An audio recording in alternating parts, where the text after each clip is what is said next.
Hi guys, I'm sorry I'm like a minute late. I was finishing up an email, and you know when you're just so focused on finishing that one task that you can't stop. So that's what just happened. So I'm sorry I'm a minute late.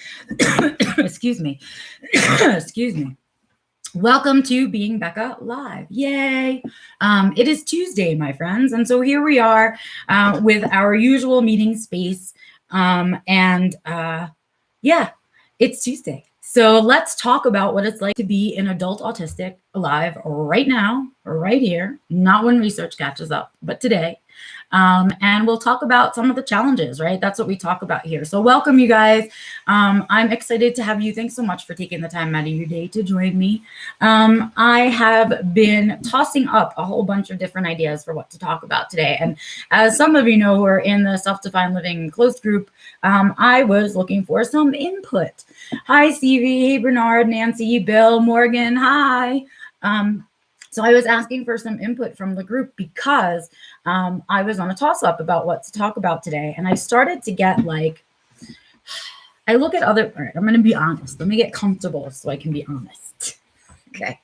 I was looking at other people's views and other people's subscriber numbers and things like that on YouTube. And I got really like, meh, why is it so hard for me to get followers? Meh, why are all of these things happening? Maybe I should be doing more popular type videos like what these people do on here, right?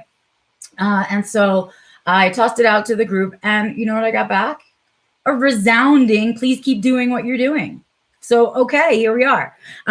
With the exception of that, there was some interest in hearing some childhood stories. So maybe I'll stick those in along the way. I'll start telling you guys some childhood stories, but everybody seems to be digging, those of you that come regularly in any case, seem to be digging what I'm doing right now. So I'm just going to keep at it, I guess. And stop looking at other people's views. Why? Because I teach you guys that. I teach you to not compare. I teach you to be but a flower that is blossoming in a garden without looking at all the other flowers, right? And then there I go, looking at all the other flowers. So lesson learned to me, because it kept me annoyed yesterday for a little bit because I didn't let it go. But I've now let it go. And I took the lesson. And the lesson is, you're right, Becca, stop comparing. So I'm doing me, and me is working for us. And that's all that matters. So today's topic, that said, and all that jazzy jazz, that said, today's topic I've decided is something that I've been getting asked about a lot recently, and have only just maybe yesterday and the day before started to think about it myself. And so let's chat about it, I say. And that is how do we get back to life as normal post-quarantine? And why is that a question? Oh, CV, thank you. CV said she really looks forward to our Sunday and Tuesday chats. Me too. It's the only time during the week that I feel like I actually connect with the people that I'm working for, with, whatever, our community, right? Is when we do this, because otherwise it goes into a freaking void, you guys. And this is why the live streams work better for me, because I know you're there. And I'm not just talking into a void for a change, which is where all the writing goes, you know? Anyway, so we're going to talk about this quarantine lifeness that's about to change. So here's a couple of things I started to think about. So first I said to myself, what would it be like to return to normal, right? Self, what would that be like? And self started to think about some of the things that would come to be past again, right? So loud restaurants, for example, right? I guess those will be back. And what other things? Crowded days at all the stores, right? Those will be back because nobody cares anymore. And means things like Black Friday will certainly be back. And I was trying to think about the other things that would come back, like people's rushing and their obsession with work and being at work and going to work, right? The obsession with work and making money, and our lack of attention to joy and happiness. And that would be returning to that normal. That's what we did, you guys. That's what was going on with life. That was the normal, right? And then I started to think, well, how stupid are we? Stupid. How stupid are we if we go back to that normal? That means that we suffered through this whole year and a half, it'll probably be 2 years by the time we're all through it, right? At least 2 to 3 years that we'll probably cap it at, right? We will have suffered through all of that, right? And the quarantine and all that it meant, and all of the job loss, and all of the death, and all of the illness, and all of the trust and mistrust among groups, right? All of that, right? We lived through all of that just to return to the way we were. Well, I want us to start thinking about what the new is going to look like, what the combination of what we've learned from what we used to do, what we learned from quarantine to make this new normal, right? That's what I really would love for us as a society to do. I don't want to return to that normal. It wasn't good for us. It didn't work for too many people, right? And we were missing out on all these other important things that come with the package of living because the focus was so directed in this one area. And we can't do that to ourselves. We're human beings. We're animals at the base of it all. You can't do that. We can't do that in a sustainable, healthy way. And we were cutting off our nose to spite our face when it comes to accessibility and remoteness. And that is now put in place. We started to think about what that means in terms of inclusion and how can we as companies move forward and still pay attention to our staff's wellness. Well, if we let them work from home sometimes, that's working, right? We all started to work from home and it didn't mean that the work stopped, right? We all didn't play hooky because we were working from home. And so we've learned some things from this whole quarantine dealy. And I'm not so quick to return to that old normal when people didn't realize what it meant to stand too close to someone, when people didn't realize that the me attitude isn't what gets you. All of that stuff was so infuriating. And there became an awakening with the pandemic. There was an awakening to this with the pandemic, and I don't want to see it go away. I would love to see us hang on to the lessons, but not the emotion of this quarantine, right? I think it had a lot to teach us, a lot, right? About school, about work, about our personal lives, about joy, about fun, about alignment, all of those things, right? And our misconceptions about all of that stuff.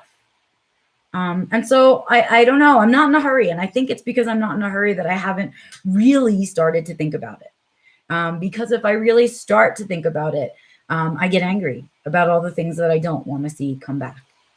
I get angry that we will forget what quarantine had to teach us. And all of those people will have suffered. All of us as a group will have suffered for nothing, for having learned nothing. And I don't want to think about that. At the same time, we have to sort of start venturing out in the world a little bit. There are some things for sure we're missing out on because of quarantine. And there are some things we're missing out on that are those joys and that happiness, right, for some people. And so we need to return to some of it, but not all of it, right? And so now it's come to a place of what is it? So now here's how my little crazy brain does this thinking process, right? So then I go, well, if that's what I'm thinking about, in order to stay in alignment, what I should be really thinking about is, what did I learn from how I was living before? What did I learn from the quarantine? And what am I taking with me into what's coming next? What do I want the new normal to look like for me? For no offense, you guys, but forget all of you. What do I want the new normal to look like for me? What do I want to return to? So I've been thinking about that a lot, right? Because for me, that means returning to traveling in order to speak, right? And returning to going to conferences and things like that. And honestly, you guys, didn't miss it. I don't know that I want that normal back. I think I might just want to do virtual speaking engagements from now on, and things like that, right? And so what I want us, as we're thinking about returning to normal after the quarantine, I want us to really be thinking about, what did you learn from this whole mashup? And what did you like better and are you taking with you? And what did you miss and are you needing to add back in, right? It's a really personal decision. And you guys get to make those choices in a way that's in alignment with the life that you're trying to create, right? We have to make those choices. It's up to you and in your control how much of the lessons you take with you from quarantine and how much of that you put into your new normal, right? Because we're all going to have our own version of the new normal. We're all going to have a way that it works or doesn't work for us. And for some folks, that may mean returning to their old normal and the way that it was, that they were in a comfort zone and they want it to be that way again. But I fear what they'll find is that it's never going to be quite the same as it was before. And so knowing that it can't possibly be the same, better to build something you really like, right? Better to take the opportunity to create a new normal that fits you. And so that's the challenge, right? That's the challenge of getting back out into the world of quarantine. There are things we don't want to let go of. And here's what I say to that. You don't have to. You don't have to let go of the things that quarantine has taught you and offered you, and opportunities and chances and thoughts and decisions. All of those things you get to keep. Okay? You don't have to go back to the old normal. You get to go back to a new version of it that you like better, right? Where it's a combo plan of the things that work instead of doing it one way or the other, right? And so that's the challenge in it. I want you to really think about it. Have you enjoyed your smaller social circle? Have you enjoyed doing less socializing? Maybe you don't. Maybe you've missed it a lot and you need to get back into it. Maybe you know now that having none doesn't work for you, so you need to have a small amount. Whatever it is for you guys, figure it out. This is your chance. This is the now. This is time. Everybody's rebuilding. So you're not going to look like the weirdo who's uprooting their life. Everybody's life was uprooted. And so put it back together in a way that really works instead of just the way that it was, the way that you knew, right? So that's how I've been rethinking about re-entering into the world post-quarantine, is what are the things I want to take with me? What are the lessons I want to take with me? What are the mindsets that I want to take with me? And what are the ones that I want to ditch and leave behind, right? So that's really the way that I think we should look at returning to life after quarantine, since it's not going to be like a flipping a switch, right? We're not like, boom, old normal's on, let's go back, right? No, we don't do that. It's going to be a really slow transition into whatever the new normal is. And the new normal is going to be developing and being created as we go. So this is your opportunity to do that with your new normal. And that's what I'm going to do. So some things that are on the table for me to think about are this traveling thing. Traveling and speaking, do I still want to do it? Then I get to think about whether or not doing so much on the computer is what I want to be doing, right? Because I had no choice, but is it still how I want to teach, for example? Do I still want to do the course virtually, or do I want to start doing it in person? Right? We get to start thinking about, or I get to start thinking about putting together a retreat, right? Something that I've been thinking about doing for you guys for a really long time. And now I've had a friend approach me that he wants to do it as well. And so now we can start to think about it and plan it, right? Because things are starting to open up again. And that's stuff that isn't available with quarantine, but is available with the new normal, right? And so we have to put like a package together. I have to put a package together that is something that I can focus on. And I also have to remember too that my life is divided, right? I do the autism stuff Monday through Wednesday as my full-time job, right? And then Thursday through Saturday, I do, or sometimes Sunday, through my job through the food truck. And that means that during my autism days that I'm working on that, like today, that's totally focused on autism, there's still some little emails and whatnot I have to answer about the food truck. Same thing goes when I'm on the food truck. I still get my autism emails and I still have to do my writing, and there's stuff that I do sometimes while I'm on the food truck. And so I have to think about what that all looks like, right? And how much of what I used to do I not want to do? Are things now available for me to do online that I don't have to do in person that I was otherwise doing in person? And I got to think about that. I got to think about what my picture looks like and how that all fits into the bigger picture of my bigger goal, the life that I'm trying to create, right? So that's where I'm at with it. And I want you guys to be in that space with it. Don't go into the anxiety space of, oh my God, I have to deal with people. Oh my God, it's going to be so crowded and loud out there. Oh my God, it's right. I don't want you to go to that space about returning from quarantine. I want you to just go to this space of creation, right?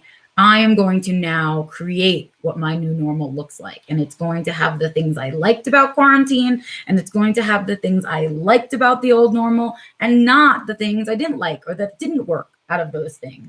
And we're going to build it, right? That is our job in creating the new normal. So it's not about the new normal starting. It's about us creating the new normal, and the creation is a process. And that means you can take your time doing it. So let's not step into anxiety state. Let's just create, right? So that's the other piece of this puzzle, is not to rush through it. Let's not rush. Rushing gets us nowhere. There will be other people rushing. Let them rush. Okay? You don't need to rush. You can slowly create and erase and start all over and all of those things all the time. And this is a great time to look at your life and say, wait, quarantine is lifting. What will my new normal look like? Those are my big thoughts for the day. I'm going to catch up over here in chat. Yes, to a better way. We're all talking about how we don't want to go back to the new normal so fast. That's right. Quality of life is a priority, and it should be a priority for everyone, but unfortunately it's not. But yes, make your decisions and your creations from that quality of life place. That's what you have a chance to create right now. And people aren't going to poo-poo you in the way that they would have once poo-pooed you, because they're in the space too. Let's see. So yeah, Nancy says working from home works for her, right? Works for me too. I had to create in a time when it didn't exist. You guys have the freedom of taking advantage of it when it exists for everybody, right? So think about that. Bill's thinking about travels and everyone's excited about the retreat, right? Yes, I do too. So Stevie says she feels like she could better align with society when we were in the quarantine. And I agree. Their priorities, the priorities during quarantine matched with a lot of my priorities. And that made it feel comfortable. And that's what you're seeing, Stevie. And what I'm hoping is some of those priorities from during quarantine will stick around, right? Some of the things that people learned will stick around so that they don't let it go. But I fear that because so many humans are habit-based, that they just want to return to the old habits of it all. And I feel like that's going to be a giant mistake. And I really hope we don't do that. I'm not going to do it. And I surely hope that you guys won't do it. And if this little tiny group of us can not fall backward into old habits, that would be amazeballs. So let's think about it. Let's not go into anxiety place. Let's look at the lessons from both areas, and let's start to imagine and picture what post-quarantine life would look like, what your new normal would look like, right?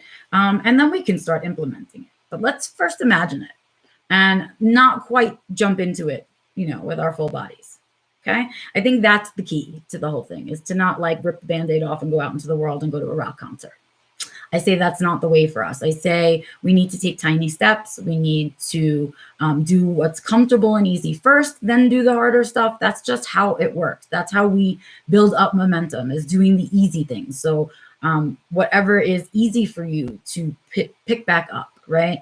Whether it's taking a bus or going to the supermarket during busy days or whatever it is, right? Do the easy ones first, because when you have small successes, it creates a momentum for you to build off of, and you can use that momentum to help you get through the harder stuff. And so that's how I recommend we all go through it. That's really how I'm thinking about going through it myself. So I hope I've given you guys some food for thought today. And I hope you'll start considering what the new normal could look like for you, and what you want it to look like or don't want it to look like, and all of that great, fun, philosophical, deep, introspective thoughts about coming out of quarantine, because I think there will be a right way to come out of quarantine for each of us, and a wrong way for each of us. And so you need to figure out yours. And then this way you can sit back and watch everyone else kind of fall apart as they jump in full speed. I think that we should go slow. That's my advice. Those are my thoughts for today. I know it's a real challenge for us to start thinking about re-entering society. And I want you to know you're not alone in having some nerves about it and having it be kind of on the top of your head, because that's where I am with it. So with that, you guys, I leave you for today. As always, your thumbs up and your thumbs down. Let me know whether you like the topic and I should keep doing what I'm doing. I appreciate and love your comments and love having conversations with you in the comments. So please leave them wherever you're seeing this video. And then, of course, you can get in touch with me directly if you need to via info@beccalory.com. And if you head to my website, beccalory, Lory.com, you can use the contact page there because it will come directly to me. And while you're there, you can sign up for my free newsletter. You can check out my Ko-Fi page. You can check out the Self-Defined Living store. You can read my writing, find my social media. It's all there in one place. And the course is there too, all of it, all the jazz. Until then, I will see you guys out and about on the interwebs. And I will see you, of course, for Growing Gratitude on Sunday and be back next Tuesday for the next Being Becca Live. Bye, you guys.